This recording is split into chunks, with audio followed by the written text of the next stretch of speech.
Good morning dear students, आप सभी का स्वागत है। दोस्तों, हम अध्याय छठा देख रहे हैं, भाग दूसरा, प्राकृतिक वनस्पति एवं वन्य जीवन के बारे में हम पढ़ने वाले हैं। और इसके पहले के भाग में हमने कुछ वनस्पति के प्रकार और कुछ इलाके भी हम देख चुके हैं। आज हम इस अध्याय भूमध्य सागरीय वनस्पति, शंकुधारी वन, उष्णकटिबंधीय घासस्थल, शीतोष्ण घासस्थल, कटीली झाड़ियां और ध्रुवीय प्रदेश, इन मुद्दों पर चर्चा करेंगे। दोस्तों, यहाँ हम देख रहे हैं कि भूमध्य सागरीय वनस्पति कहाँ पाई जाती है। पहले हम मैप देखेंगे, मैप के बाद हम इस पार्ट को समझने की कोशिश करेंगे। जैसे कि इस मैप में आपको दिखाई दिया है, मेडिटेरियन सी नाम से याद दिख रहा है आपको, मेडिटेरियन सी। और इस इलाके में जो प्रदेश है उसको हम भूमध्य प्रदेश कह सकते हैं। यहां हम देख रहे हैं कि महाद्वीप के पूर्व और उत्तर पूर्वी किनारों के अधिकांश जो भाग होते हैं वो शीतोष्ण सदाबहार और पर्णपाती पेड़ों से ढके होते हैं। महाद्वीप के पश्चिमी एवं दक्षिण पश्चिमी किनारों पर भूमध्य सागरीय वनस्पतियां पाई जाती है। और ये जो इलाका होता है आमतौर पर यूरोप, अफ्रीका, एशिया के भूमध्य सागर के समीप वाले प्रदेशों में पाए जाते हैं। और इस प्रकार की जो वनस्पतियां होती है बाहरी प्रदेशों में भी पाई जाती है, जैसे कि संयुक्त राज्य अमेरिका के कैलिफोर्निया, दक्षिण पश्चिमी अफ्रीका, दक्षिण पश्चिमी दक्षिण अमेरिका एवं दक्षिण पश्चिमी ऑस्ट्रेलिया में भी पाए जाते हैं। और इन प्रदेशों में गर्म शुष्क ग्रीष्म एवं वर्षा वाली मृद शीत ऋतुएं होती रहती है। और इन क्षेत्रों में जनरली जो फसलें ली जाती है वो फलों और फूलों की खेती होती है, जहां संतरा, अंजीर, जैतून, अंगूर जैसे नींबू वंशीय फलों का उत्पादन लिया जाता है। यहाँ वन्य जीव कम है क्योंकि यहाँ जंगल कम है और इसीलिए वन्य जीवन की भी यहाँ कमतरता दिखाई देती है। हम इस चित्र में देख रहे हैं कि भूमध्य सागरीय प्रदेश और उसका इलाका। आपके लिए क्वेश्चन है कि जैसे कि भूमध्य सागरीय जो वृक्ष शुष्क ग्रीष्म ऋतु में स्वयं को ढाल लेते हैं, उनकी मोटी छाल एवं पत्तियां बाष्पोत्सर्जन को रोकती है।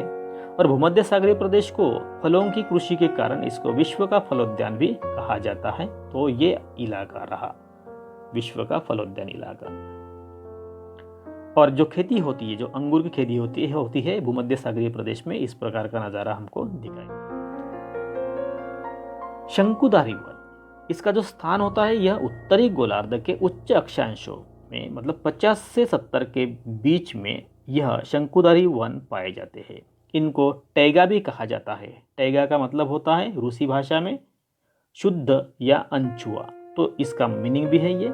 और ये वन अधिक ऊंचाई पर पाए जाते हैं क्योंकि ये, और इन्हीं वृक्षों को हिमालय में भी प्रचुर मात्रा में देखा जाता है क्योंकि हिमालय भी ऊंचे स्थान पर होता है। यहाँ जो पाए जाने वाले जो वृक्ष होते हैं और उनसे प्राप्त जो लकड़ी होती है वो लंबे नरम काष्ठ वाले सदाबहार वृक्ष यहाँ पाए जाते हैं। और इन वृक्षों के काष्ठ का उपयोग जो होता है वो लुगदी बनाने के लिए किया जाता है, जो सामान्य तथा अखबारी कागज बनाने के काम आता है। तो ये नरम होने के कारण इस लकड़ी से लुगदी बनाई जाती है और लुगदी से कागज जैसे साहित्य निर्माण किया जाता है। अभी नरम काष्ठ होने का कारण और भी उपयोग किया जाता है इसका, कि जैसे माचिस की जो तीलियां होती है या पैकिंग के लिए जो डिब्बे बनाए जाते हैं या बक्से बनाए जाते हैं, इसके लिए भी इसका इस्तेमाल किया जाता है। यहाँ पर जो वनस्पति पाई जाती है वो है चीड़, देवदार जैसे पेड़ यहाँ पाए जाते हैं। कुछ प्राणी भी यहाँ पाए जाते हैं जो आम है, जैसे कि रजत लोमड़ी जिसको हम सिल्वर फॉक्स कहते हैं, मींग, ध्रुवीय भालू जैसे यहाँ जानवर पाए जाते हैं। ये हो गए शंकुधारी वनों की विशेषताएं। चित्र में हम देख रहे हैं कि शंकुधारी वन और हिमाच्छादित शंकुधारी वन, जिस इलाके में दोनों इलाके में, जैसे कि ये शंकुधारी वन है जो यहाँ बर्फ का इलाका नहीं है लेकिन यह भी पनपते हैं, और बर्फ के इलाके में जो वृक्ष होते हैं इस प्रकार से हमको दिख गए। अगला मुद्दा है घासस्थल। घासस्थल देखने से पहले, जो घासस्थल होता है दुनिया के विभिन्न भागों में विभिन्न प्रकार के घासस्थल है और उनको विभिन्न नामों से भी जाने जाते हैं। जैसे कि उदाहरण के लिए हम देखते हैं, पूर्वी अफ्रीका में घासस्थल को सवाना कहते हैं, ब्राजील में कंपोस कहते हैं, वेनेजुएला में लानोस कहते हैं।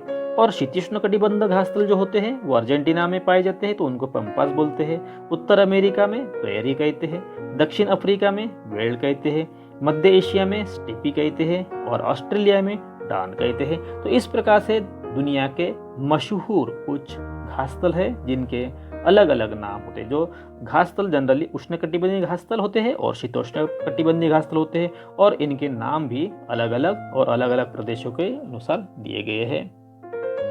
उष्णकटिबंधीय घासतल की हम पहली बात कर रहे हैं यहाँ, तो इनका जो स्थान होता है ये वन भूमध्य रेखा के किसी भी तरफ उग सकते हैं, मतलब उत्तर की ओर या दक्षिण की ओर, दोनों ओर से उष्णकटिबंधीय क्षेत्रों तक ये फैले हुए हैं। यहाँ पर जो वनस्पति पाई जाती है वो निम्न से मध्य वर्षा वाले क्षेत्रों में पैदा होती है और यहाँ घास काफी ऊंची, लगभग 3 से 4 मीटर की ऊंचाई तक यह बढ़ जाता है और इसीलिए इसको एलिफेंट ग्रास भी कहा जाता है। उदाहरण के लिए अफ्रीका का जो सवाना घासतल है वो इसी प्रकार का है।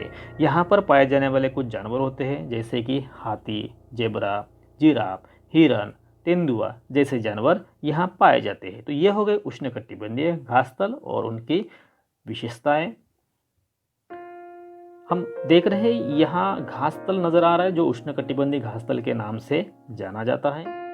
शीतोष्ण घासतल, इनका जो स्थान होता है ये मध्य अक्षांशीय क्षेत्रों और महाद्वीप के भीतरी भागों में पाए जाते हैं और यहाँ की जो घास होती है वो छोटी होती है और पौष्टिक होती है और इसीलिए यहाँ पर जो जानवर होते हैं, जो हर्बीवोरस एनिमल्स होते हैं या कार्निवोरस एनिमल्स होते हैं जैसे कि जंगली भैंस, बाइसन, एंटीलोप जैसे प्राणी पाए जाते हैं। वनस्पति का तीसरा प्रकार हम देख रहे हैं कटीली झाड़ियाँ और इसका जो स्थान होता है जनरली शुष्क रेगिस्तान जैसे प्रदेशों में ये कटीली झाड़ियाँ पाई जाती है और उष्णकटिबंधीय रेगिस्तान जो होते हैं वो महाद्वीप के पश्चिमी किनारों पर पाए जाते हैं। यहाँ तीव्र गर्मी और बहुत कम वर्षा के कारण यहाँ वनस्पतियों की कमी रहती है। वनस्पति की कमी रहने का कारण यहाँ गर्म होना, पानी की कमतरता होना और इस प्रकार से यहाँ कटीली झाड़ियों का पनपना होता है या कटीली झाड़ियाँ नजर आती है। अगला मुद्दा है ध्रुवीय प्रदेश। ध्रुवीय प्रदेश अगर हम देखेंगे, अगर पृथ्वी को हम इस प्रकार से ड्रॉ करेंगे और ये विषुववृत्त है जो इक्वेटर है 0 डिग्री और ये जो इलाका है दोनों तरफ ये उत्तर ध्रुव है और ये दक्षिण ध्रुव है। तो ये ध्रुवीय प्रदेश में सूरज की रोशनी बहुत ही कम मात्रा में और ना के बराबर पहुंचती है और इसीलिए यह इलाका हमेशा बर्फ से ढका हुआ नजर आता है जिसको हम ध्रुवीय प्रदेश कहते हैं। इसकी विशेषता ऐसी है, अभी देखते हैं कि ध्रुवीय प्रदेश अत्यधिक ठंडा रहता है। यहाँ बहुत सी सीमित प्राकृतिक वनस्पति प्राप्त मिलती है, सीमित लिमिटेड होती है। यहाँ केवल काई, लाइकेन एवं छोटी झाड़ियाँ पाई जाती है और यहाँ ग्रीष्म ऋतु है उसके दौरान ये विकसित होती है। इसे टुंड्रा प्रकार की वनस्पति भी कहा जाता है और ये वनस्पतियां आमतौर पर यूरोप, एशिया, उत्तरी अमेरिका के ध्रुवीय प्रदेशों में पाए जाते हैं। यहाँ पर कुछ जानवर भी होते हैं और जानवरों की विशेषता ये होती है कि उनके शरीर पर मोटी फर और मोटी चमड़ी होती है क्योंकि प्राकृतिक रूप से उनको ठंडी से खुद की रक्षा करने के लिए ठंडी जलवायु में सुरक्षित रखती है। यहाँ पर पाए जाने वाले कुछ जानवर हैं जैसे कि सील, वालरस, कस्तूरी बैल, ध्रुवीय उल्लू, ध्रुवीय भालू और बर्फीली लोमड़ी, ये जानवर इस प्रदेश में पाए जाते हैं।